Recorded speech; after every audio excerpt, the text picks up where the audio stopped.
नमस्कार साथियों, द्रोणाचार्य दीक्षा के ऑनलाइन प्लेटफॉर्म पर एक बार फिर आपका स्वागत है।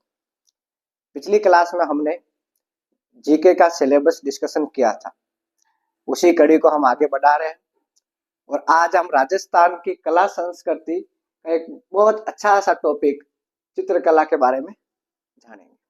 चित्रकला, इसका आविष्कार क्यों हुआ, चित्रों की आवश्यकता क्यों हुई।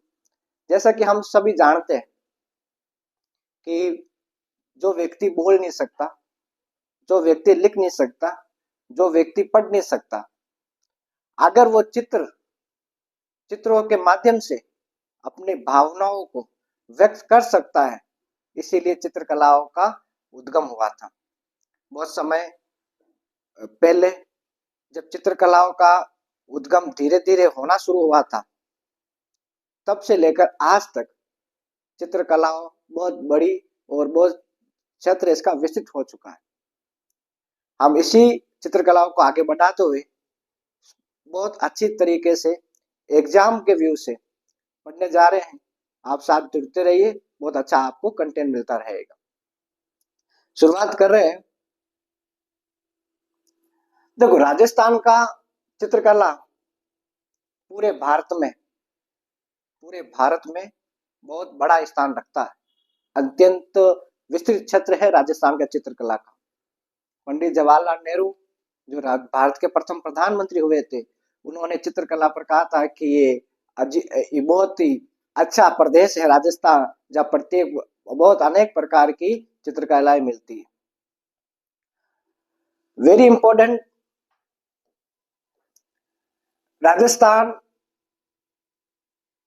सर्वाधिक प्राचीन उपलब्ध जो चित्रित ग्रंथ था वो ओद निर्युक्त पर्वती और 10 वैकल्पिक सूत्र चूर्णी वेरी वेरी इंपॉर्टेंट है। और ये दोनों कहाँ से मिले? जैसलमेर से। जैसलमेर भारत का सबसे प्राचीनतम, सबसे बड़ा भूमिगत पुस्तकालय है, वहां पर ये है। और इसका कब 1060 ईस्वी में 1060 ईस्वी में सबसे पहले 2 ग्रंथ मिले थे चित्रकला के। कितने ग्रंथ मिले थे? 2 ग्रंथ मिले थे चित्रकला के। पहला मिला था कौन सा? ओद निर्युक्ति वर्ती, और दूसरा मिला था 10 वैकल्पिक सूत्र चूर्णी। ये दोनों ग्रंथ राजस्थान में सबसे प्राचीनतम चित्रित ग्रंथ है। चित्रित ग्रंथ का मतलब इसमें चित्र बने हुए थे। इसमें क्या बने थे? चित्र बने थे। सबसे प्राचीनतम ग्रंथ क्या है? तो कौन सा हो जाएंगे? 2 हो जाएंगे। कौन सा? ओद और 10 वैकल्पिक सूत्र चूर्णी। और दोनों कहां से मिले? जैसलमेर भंडार। जैसलमेर राजस्थान का सबसे बड़ा भूमिगत पुस्तकालय है। कहां पर? जैसलमेर। कोई डाउट नहीं। लेकिन राजस्थानी चित्रकला का जन्म हम 1500 ईस्वी मानते हैं। कौन सी ईस्वी? 1500 ईस्वी राजस्थान चित्रकला का जन्म मानते हैं। जिस समय मुगलों का प्रवेश भारत में होता है, उसी के आसपास माना जाता है कि चित्रकला सर्वाधिक अपने चरम पर आना शुरू हुई थी। उस समय राजस्थान में राजपूतों का शासन था, तो अलग अलग राजपूत, सामंत, राजा, महाराजा सभी अपने दरबारों में चित्रकला को और चित्रकारों को प्रोत्साहन देने के लिए उन पर चित्र बनवाते थे। ठीक है, तो राजस्थानी चित्रकला का जन्म कब माना जाता है? 1500 ईस्वी के आसपास इसका जन्म माना जाता है। कोई डाउट नहीं होना चाहिए। चलिए आगे देखो, अब अलग अलग व्यक्ति थे, अलग अलग लोग आए, उन्होंने कहा कि राजस्थान का जो चित्रकला है वो कैसी होनी चाहिए, किस प्रकार होनी चाहिए, क्या होनी चाहिए। इस पर कुछ लोगों में मतभेद हो गए थे, तो अलग अलग लोगों ने इस पर अलग अलग मत दिए। देखो, आनंद कुमार स्वामी वेरी वेरी इंपॉर्टेंट है ये। आनंद कुमार स्वामी ने, उनकी पुस्तक थी कौन, क्या पुस्तक का नाम? राजपूत पेंटिंग। आनंद कुमार स्वामी की पुस्तक राजपूत पेंटिंग, उसमें 1916 में 4 भागों में इनका वर्गीकरण किया था। कितने भागों में? 4 भागों में वर्गीकरण किया था। किसने? आनंद कुमार स्वामी ने। आनंद कुमार स्वामी राजस्थान की चित्रकला को वैज्ञानिक आधार पर वर्गीकरण करने वाले पहले व्यक्ति थे, कब किया था? 1916 में किया था। इसके साथ ही कुमार स्वामी, ओशी गांगुली और होवेल, ये राजपूत कला कहा। इन्होंने तो कहा कि राजपूत पेंटिंग है, इन्होंने कहा कि ये राजपूत कला है। WH ब्राउन ने कहा, अपनी पुस्तक थी इंडियन पेंटिंग, उसे इंडियन पेंटिंग कहा कि राजपूत कला है। क्या है? राजपूत कला। लेकिन अब किसको माने? आनंद कुमार स्वामी की राजपूत पेंटिंग को, या फिर ये कुमार स्वामी, गांगुली और हवेल की राजपूत चित्रकलाओं को, या इंडियन पेंटिंग की राजपूत कलाओं को? लेकिन सर्वमान्य मत है कि राय कृष्णदास ने कहा था कि ये क्या है? राजस्थानी चित्रकला, और सर्वमान्य मत यही है। क्या है? सर्वमान्य मत यही है। कौन सा? राजस्थानी चित्रकला। यानी राय कृष्णदास जी ने कहा था कि राजस्थानी चित्रकला है, और ये सभी को मान लिया गया, और अब वर्तमान में जो हम कहते हैं कि ये राजस्थानी चित्रकला है। ठीक है, चलिए आगे चलते। देखो, राजस्थानी चित्रकला को मुख्य रूप से 4 भागों में बांटा गया। कितने भागों में बांटा गया? 4 भागों में। और 4 भागों में बांटने वाले व्यक्ति कौन थे? अभी हमने बात की थी 1916 में। 1916 में आनंद कुमार स्वामी,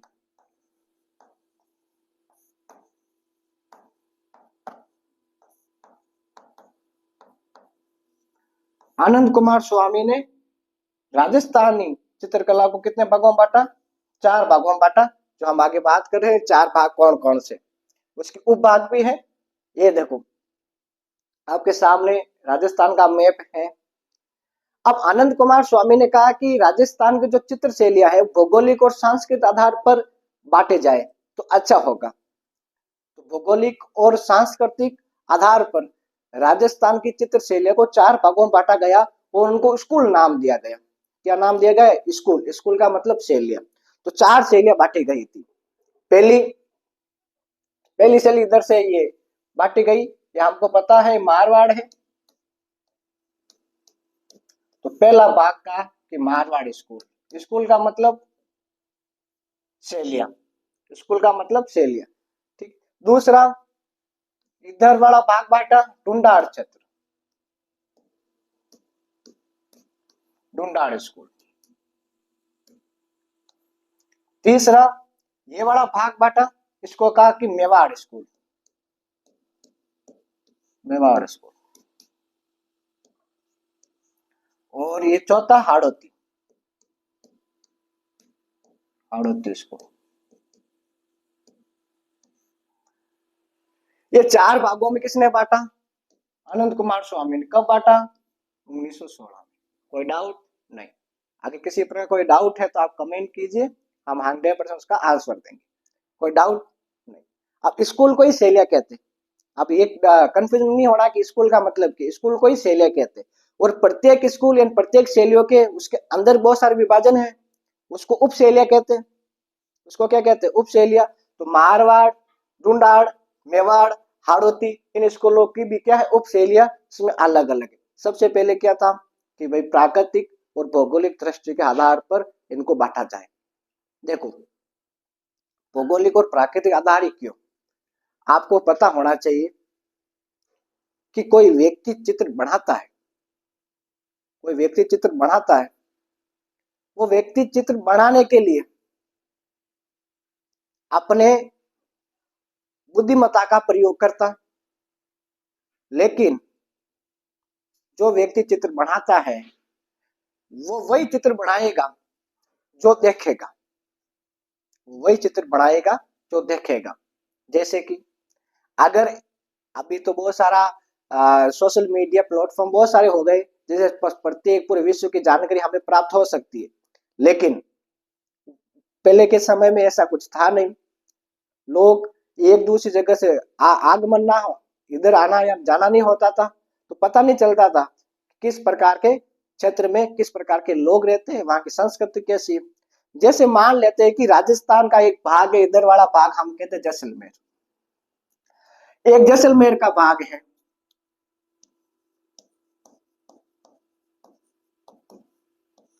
और एक मैं मान लेता हूं इधर उदयपुर वाला भाग, उदयपुर वाला भाग। अब सोचो कि आज से 1000 वर्ष पहले की बात, जब चित्रकला, चित्र बनाने वाले लोग, चित्रकार थे, वो अगर जैसलमेर में रहेंगे तो कैसे चित्र बनाते होंगे? जैसलमेर में रहेंगे तो कैसे चित्र बनाते होंगे? अब देखो, चित्रकार क्या करेगा? जो देखेगा वही बनाएगा। जैसलमेर में रहा तो रेत के टीले, ऊंट। जैसलमेर में जलवायु कैसी है कि मरुद्वीद है, तो वो उसे ऐसी इसी उसी प्रकार के पेड़ पौधे बढ़ाएगा, उसी प्रकार के जानवर बढ़ाएंगे। लेकिन एक उदयपुर की बात करें कि उदयपुर में रहने वाला एक चित्रकार, उदयपुर वाला भाग आप सभी जानते हैं कि पहाड़ है, पर्वत है, जीव जंतु, पशु पक्षी, झरने, नदियां, तालाब, जिले, बहुत सारी चीजें। इसका मतलब क्या होगा कि जो चित्रकार जो देखेगा वही बनाएगा। आगे बात समझ में? तो इसी प्रकार उसी आधार पर, भौगोलिक आधार पर और सांस्कृतिक आधार पर इन स्कूलों का विभाजन किया गया। जो 4 भाग में बांटा गया, Marwar school, Dhundhar school, Mewar school और हाड़ौती।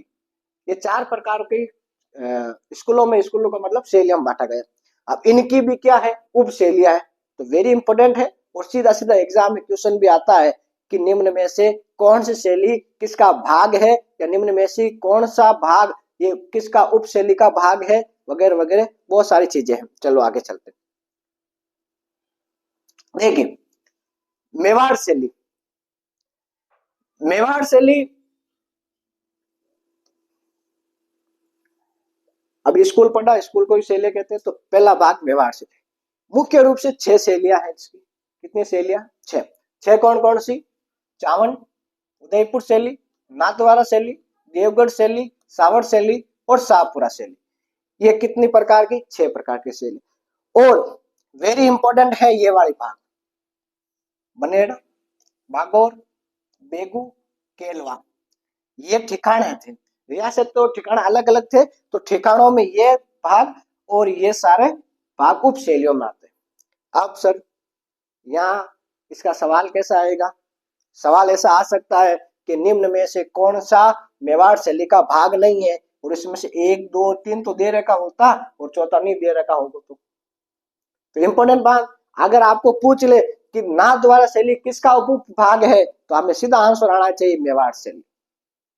देवगढ़ किसका भाग है? तो मेवाड़ शैली। उदयपुर किसका भाग है? मेवाड़ शैली का।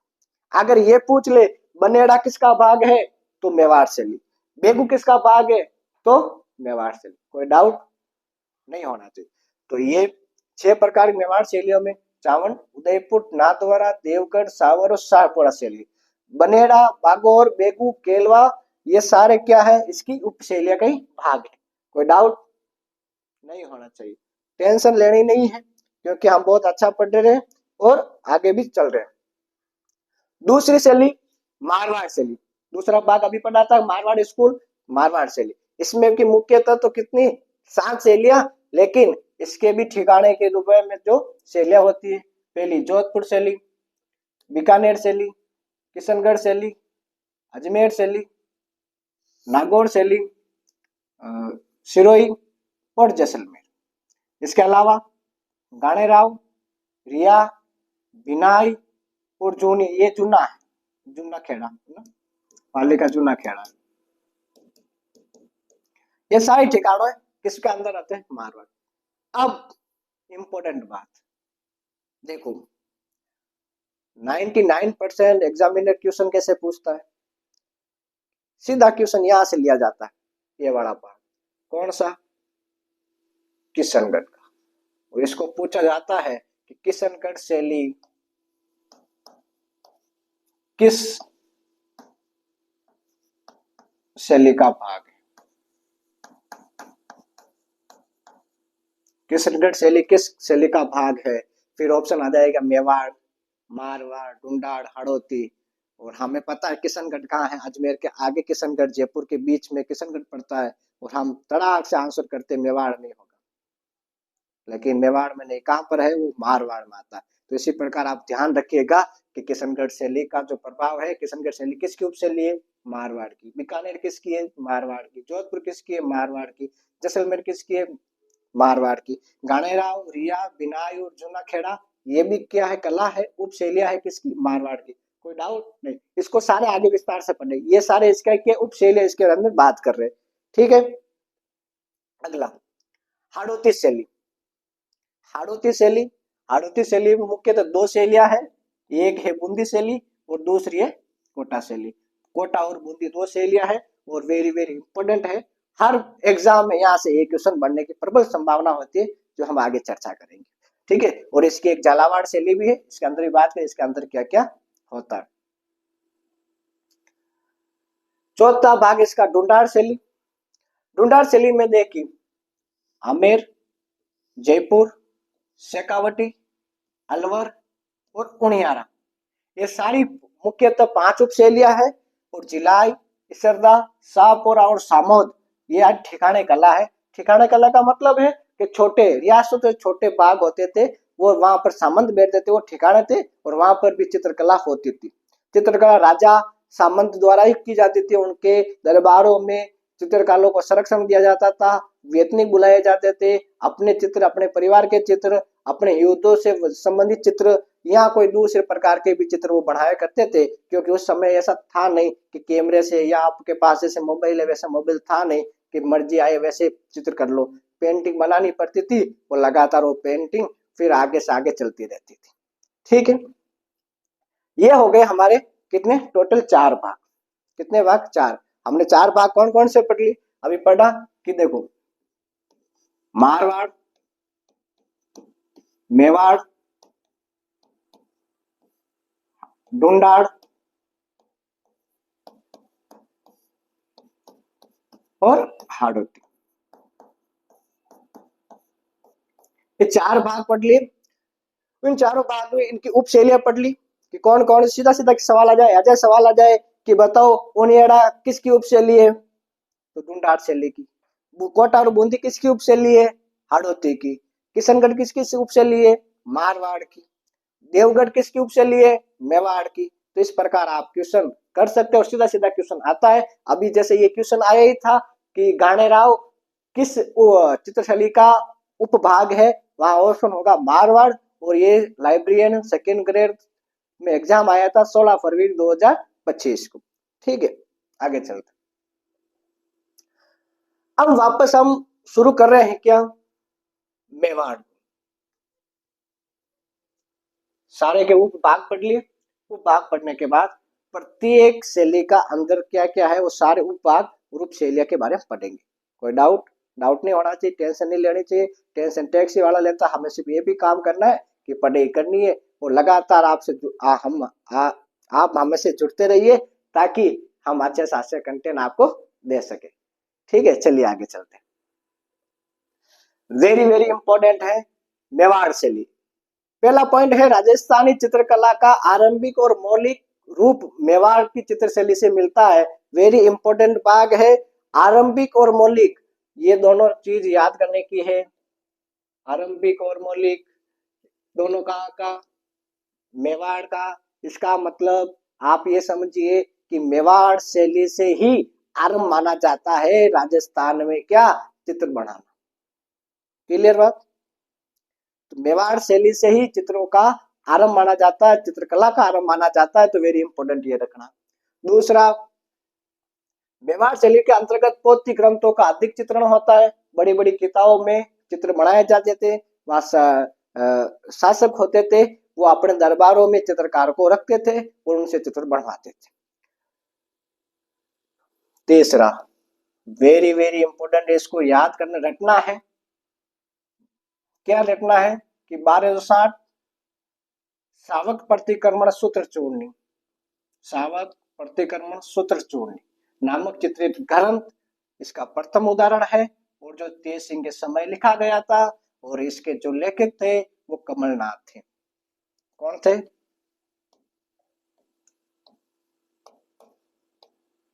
कमलनाथ।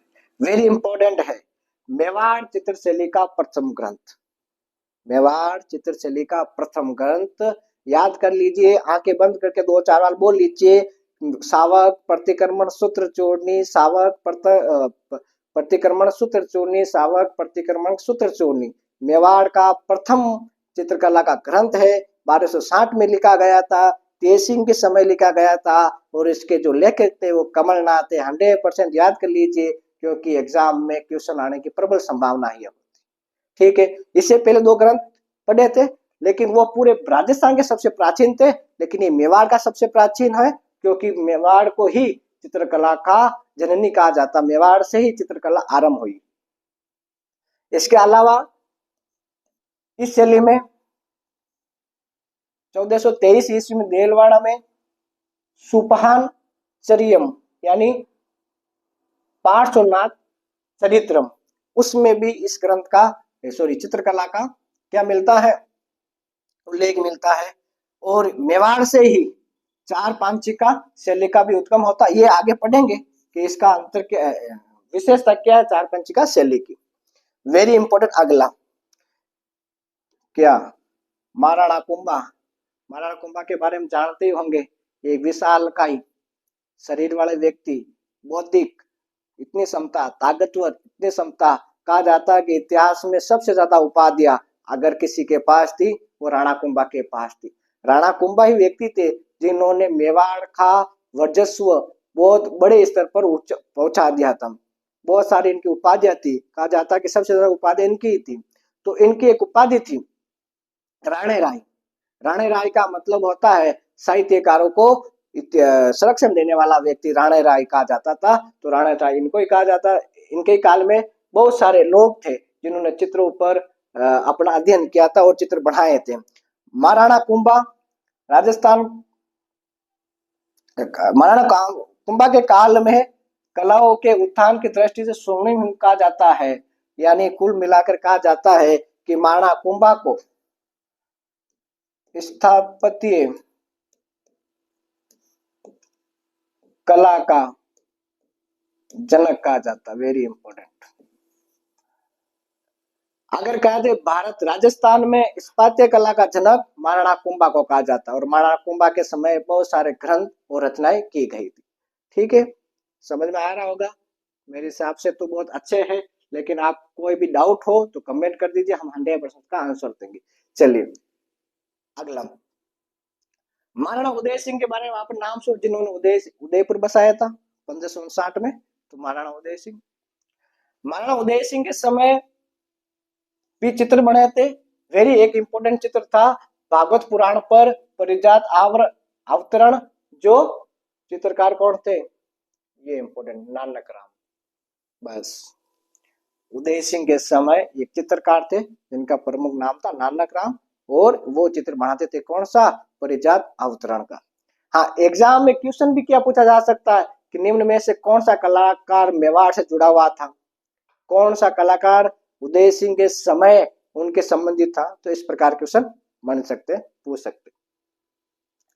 महाराणा प्रताप, महाराणा प्रताप के समय 56 की पहाड़ियां, उनकी राजधानी कौन सी थी, चावंड, और चित्रकार वहां से विकास का आरंभ हुआ चित्रकला का। महाराणा प्रताप, कौन नहीं जानता महाराणा, ये वीर शिरोमणि महाराणा, रणधीर प्रताप जुझार जबर। महाराणा प्रताप कौन नहीं जानता। हल्दी घाटी के युद्ध के बाद, दिवेर के युद्ध के बाद उनकी राजधानी चावंड हो गई, और चावंड में रहकर उन्होंने चित्रकला का प्रचार प्रसार किया। उनके दरबार में भी कुछ दरबारी कवि थे, चित्रकार थे जो वहां पर काम करते थे। इनके काल में प्रसिद्ध चित्रकार चित्र बना था ढोला मारू का। और ढोला मारू की कथा आपको पता ही सारे लोगों को, अगर नहीं पता है तो आगे एक अलग क्लास में ढोला मारू की कथा हम 100% बात करेंगे। ठीक है, और ये वर्तमान में राष्ट्रीय संग्रहालय दिल्ली में ये ढोला मारू का ग्रंथ है जो वहां पर पड़ा है। ठीक है, चलिए आगे चलते। समझ में आ रहा होगा, आशा कर रहे हैं कि सबको अच्छी तरह से समझ में आ रहा ही होगा। चलिए अब स्वर्ण काल, मुगल प्रभाव और विकास काल, ये क्या होता है। देखो, स्वर्ण काल का मतलब जिसके काल में सर्वाधिक चित्र बने हो। विकास काल के जिसके काल में चित्रों का आरंभ बहुत तेज गति से चलना शुरू हुआ। और मुगल प्रभाव का मतलब हुआ कि मुगलों की तरफ चित्र बनना शुरू हुए, वो मुगल प्रभाव है। अब देखो किसी का प्रभाव कैसे पड़ेगा। आप मान लेते कि आप पेरिस घूमने चले गए, और पेरिस घूमने चले गए और वहां पर आप किसी होटल में रुके और उस होटल में ऐसी चीज देखी कि नहीं ये तो मेरे घर पर भी होना चाहिए। आप वापस आए, अपने घर पर वैसी की वैसी चीज लगाने का प्रयास किया, लेकिन वो आप पर नहीं, वो पेरिस का प्रभाव था, इसलिए आपके घर में वो आ गया। वैसे की वैसे मुगल आए, पूरे भारत राजस्थान और भारत में शासन किया, तो वहां के जो यहाँ के राजा थे उनके संधि कर लेते थे, उनके दरबार में जाते थे, वहां पर अलग अलग चित्र देखते थे, तो उसी के देखा देख वापस बनाना भी पड़ते थे और बनाते भी थे, उसको मुगल प्रभाव बोला जाता। तो सबसे अच्छे चित्र और सर्वाधिक विस्तृत रूप से जो चित्र थे वो स्वर्णकाल जगत सिंह प्रथम के समय था, मेवाड़ के शासक जगत सिंह प्रथम के समय ये था। मुगल प्रभाव अमर सिंह प्रथम के समय पड़ा था।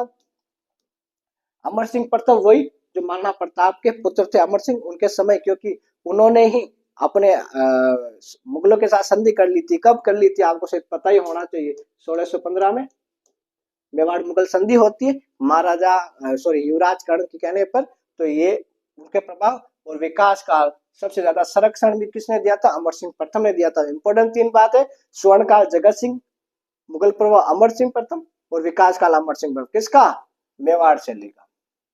ये सारा किसका है, मेवाड़ शैली का। कोई डाउट, और कोई डाउट नहीं होना चाहिए। देखो यहाँ पर और आता है कि प्रमुख चित्रकार साहिबदीन है,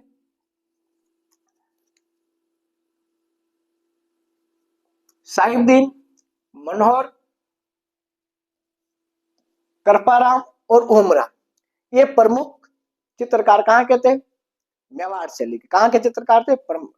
यहाँ पर एक नाम और जोड़ देते, नानक राम, ये भी कहाँ के चित्रकार थे। यहाँ पर प्रमुख चित्र कौन से, कृष्ण लीलाओं के, रागमाला के, नारी सौंदर्य के, नायक नायिका के चित्र बनते थे यहाँ पर। तो कृष्ण लीला वगैरह ये सारे आपको मनोरम दृश्य, गायों का, पर्वत का, पेड़ पौधे, जीव जंतु, नदी, झरने का सारे चित्र कहाँ मेवाड़ मिलते हैं, तो इस प्रकार चित्र बनते थे।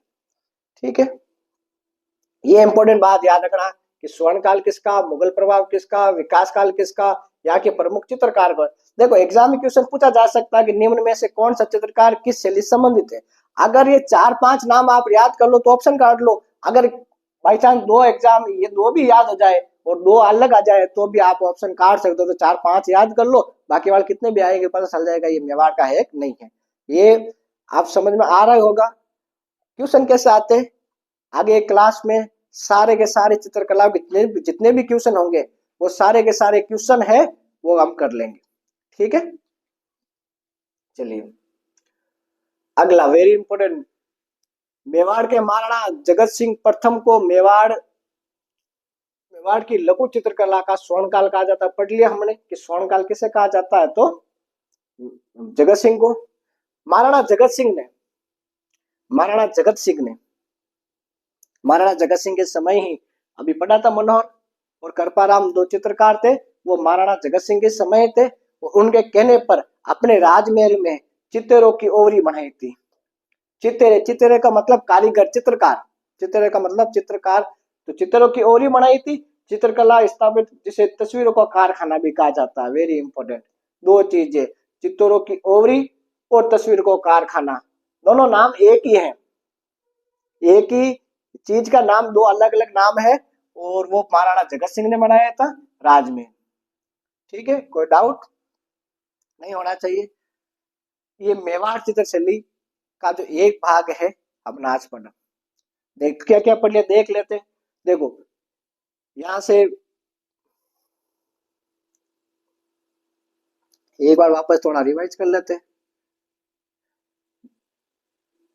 Marwar school, Mewar school, Dhundhar school, हरत स्कूल चित्रशैलियों को 4 भागों में बांटा गया था। फिर मेवाड़ शैली की उप शैलियों के बारे में बात की, चावंड, उदयपुर, नाथद्वारा, देवगढ़, सावर, शाहपुरा, बनेड़ा, बागोर, बेगू, केलवा, ये सारी उप शैलियां थी। उसके बाद हमने बात की कि मारवाड़ शैली की उप शैलियां थी जोधपुर, बीकानेर, किशनगढ़, अजमेर, नागौर, सिरोही, जैसलमेर, गाणेराव, रिया, बिनाई और चुन्ना खेड़ा, ये सारी किसकी उपशैलियां थी? मारवाड़ की। अगले हमने बात की कि हाड़ौती, हाड़ौती मुख्य दो, बूंदी कोटा और बूंदी झालावाड़ इसकी उपशैली थी।